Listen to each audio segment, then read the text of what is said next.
welcome to a new episode of Health and Hygiene Heroes, and we are in Austin, Texas, United States of America.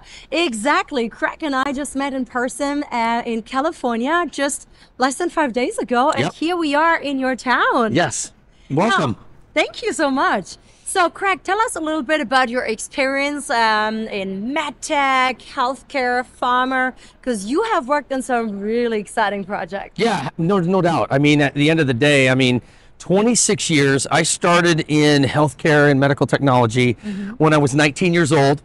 I was going into my sophomore year of college at university and started selling medical devices in between classes to general practitioners and physical medicine and rehabilitation specialists, MDs, physicians. So Craig is definitely an amazing salesperson.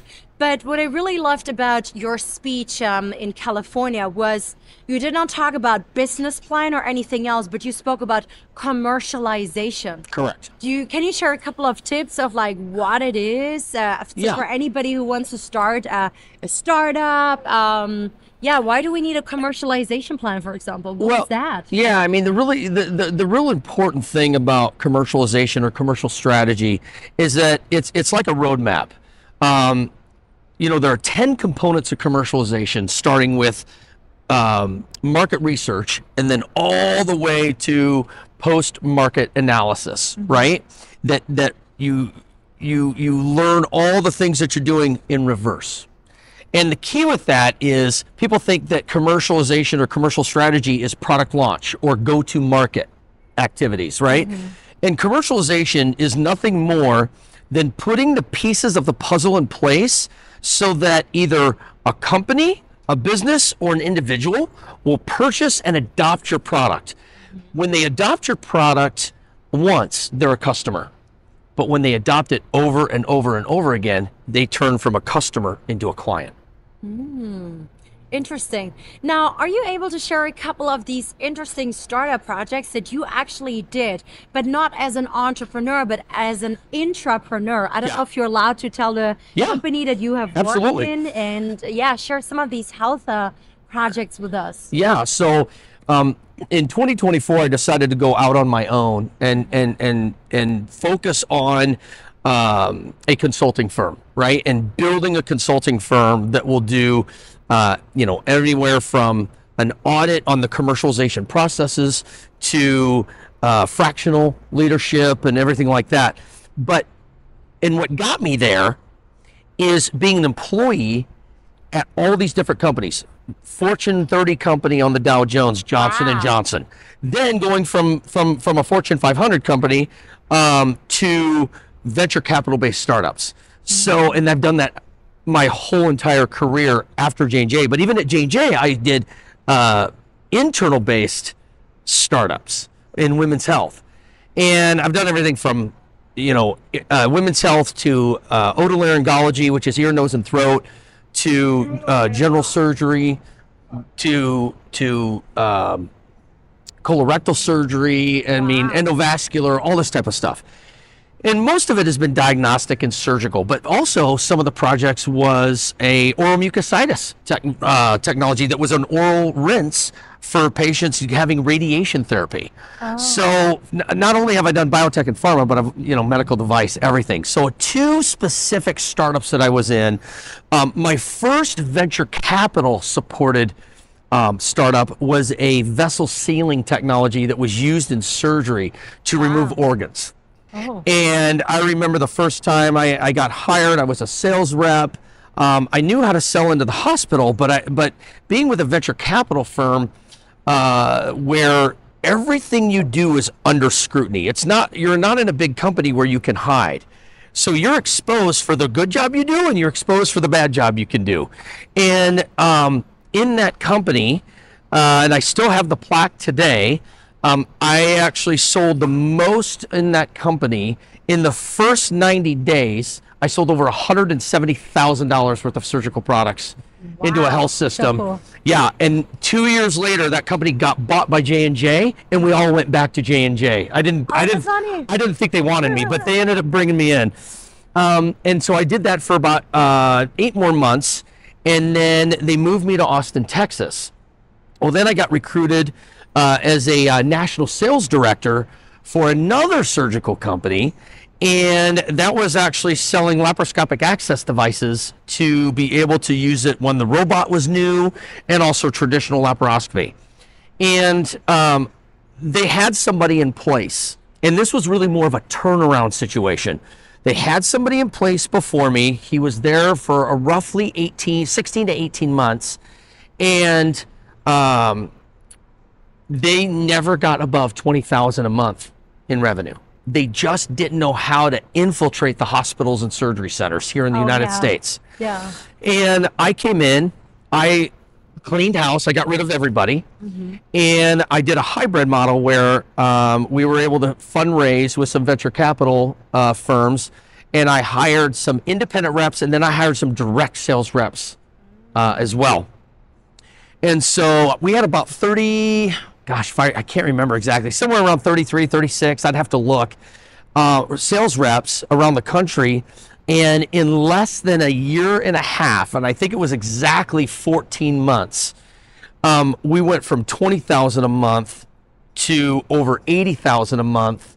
And we had a total sales of around just under $2 million in a year and a half from $20,000 a month. And Stryker Endoscopy ended up buying us. And so I kind of did so well that I put myself out of a job because they sold the company. Oh my gosh, this is exciting. That's what they did. So I've been wondering, like, if we look at like the medical industry here in the US, do you know what the difference is between like specifically here in the US versus, because I know you're also like, yeah, you have a company and you're doing business in Dubai, like with your new company now, you guys are even in Italy. That's correct.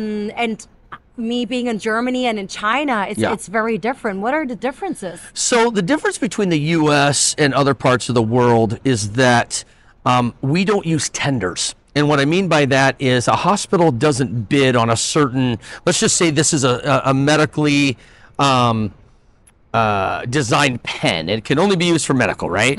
Well, in Europe and other parts of the Middle East and other parts of Africa and Asia, they'll say, okay, we're going to put out a tender and we need 700,000 pens for 2025 for, I don't know, let's just say 5 hospitals, right, in a certain region.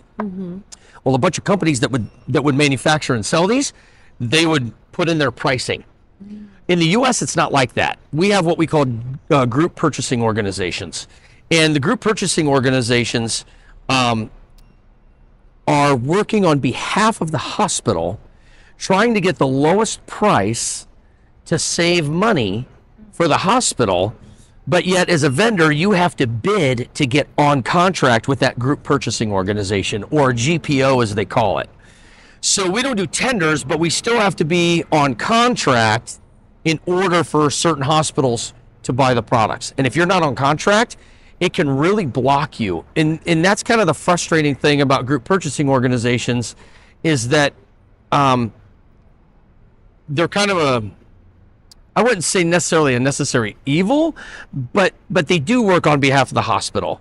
They do lower the prices for some of the hospitals. But then on the other side, if you're a startup, and it may take you 3, 4, 5, 6 years to get on that GPO, you're not going to get into that hospital. So in some ways, GPOs can actually stifle innovation getting to the patient. Now I have a question. Coming from Asia, I know that lobbying is very big here. Is that something like, how do you get in? Do you need to lobby or bribe, or I don't know, you just need a lot of patience? That's really what it is that their lobbying is more for government-based stuff. I see. So you really always see this on the TV with the U.S. folks. I mean, big companies like Johnson & Johnson, Medtronic, Stryker, Thermo Fisher. I mean, they do have an organization that they're part of called AvaMed, and AvaMed is a lobbying organization that tries to help influence government policy for Medicare, private insurance, state-funded Medicaid, and even, military hospitals, and it's not necessarily a bad thing because they actually do some good in changing hospital policy or healthcare policy. Where it gets a little sticky is that if you're a startup company and you're not on that group purchasing organization's approved vendor list, it's the patient that suffers from not getting that new technology. So as a startup, and that's been what I've been doing almost all my life, is startups and mid-stage growth company, commercial strategy architecture is basically what I do, is putting together how do we go from market research to product development to regulatory to production and so on, marketing, selling, finance, alliances, partnerships, and so on. How do we take those 10 components of commercialization and make them the most effective they can be? Unfortunately, the vast majority of medical and healthcare-based or healthcare-focused technology companies, whether it's pharma, biotech, or even medical device, they struggle. And most of those companies are not doing financially very well, which is why they need a company like International Commercialization Growth Partners, like my company, to come in, look at not only their strategy, but their tactical execution. Because they can have the best strategy in the world, but if it's not tactically implemented in a way that makes the potential customer say, you know what, I'm interested, I might be willing to buy your product or service, that company's going to end up shutting their doors. And, unfortunately, it's less than 0.28% of companies in the United States that even hit a $10 million annual revenue. That's crazy. So last one or two questions for you now. So being a foreigner and not American, we often think that it's so easy to sue in the US. Is it true that also in the medical field, there's, hospitals or companies constantly being sued? Yes. We do not have tort reform in the US like Europe does, because tort reform would actually reduce the amount of lawsuits, the frivolous lawsuits, where if you're in even the UK or even on the continent of Europe, right? If you go to sue somebody and you lose, you're paying not only court fees, you're paying their legal fees, and you're paying the settlement, right? Or the penalty. So you're paying all three of those. In the US, we don't have tort reform. So that's why there's a lot of frivolous lawsuits that really shouldn't even be taking up court time.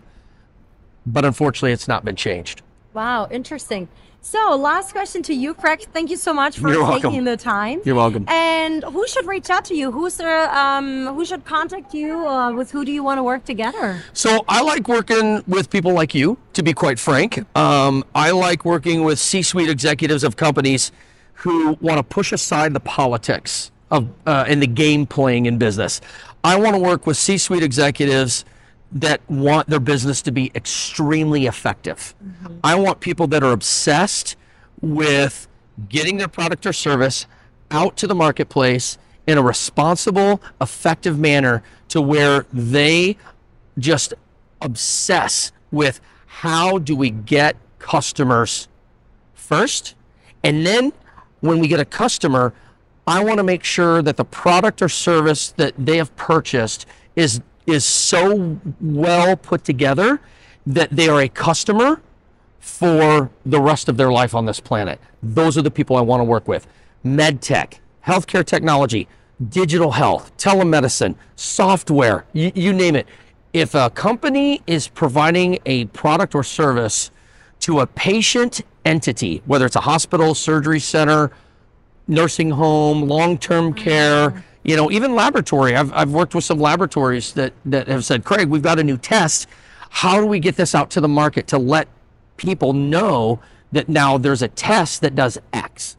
And that's where the architect in my brain comes in and says, let's look at your whole commercial strategy and your whole commercial tactical execution or implementation, and let's see where the kryptonite is, because you're going to lose your power if you leave that kryptonite in your business. I love the image of the kryptonite. You also showed this in your presentation, California. Yes. It was amazing.